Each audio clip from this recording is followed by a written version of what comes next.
సీట్లు. కాంగ్రెస్ కి మనకు తేడా 1,00,000 ఓట్ల తేడా ఉంది, బీజేపీకి మనకు 3 లక్షలు ఉంది.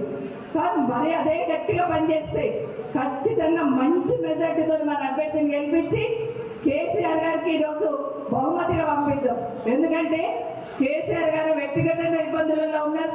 ఈరోజు కవిత గారిని పంపించారంటే వాళ్ళు కావాలని కవిత గారిని రాజకీయంగా కాకపోతే వ్యక్తిగతంగా కాదు కదా, కేసీఆర్ గారిని ఎదుర్కోలేరు. ప్రాంతీయ పార్టీగా కొట్టాలంటే కవితను అరెస్ట్ చేయాలి, ఏదో ఒక రకంగా అరెస్ట్ చేసిన విషయాన్ని మనం గమనిస్తున్నాం.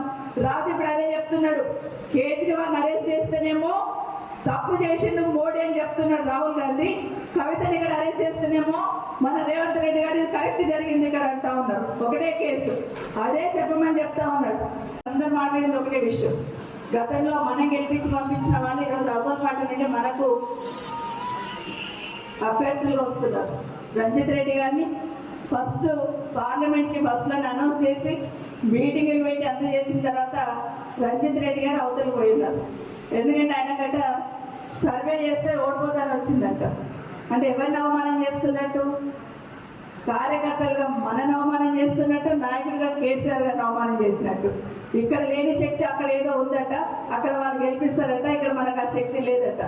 సో నేను మీకు అందరికీ విజ్ఞప్తి ఏం చేస్తున్నట్టే, ఈ ఎన్నికలు ఛాలెంజ్ ఎవరికంటే నికాస్ అయిన బీఆర్ఎస్ పార్టీ కార్యకర్తకే ఛాలెంజ్ అని చెప్తా ఉన్నాం.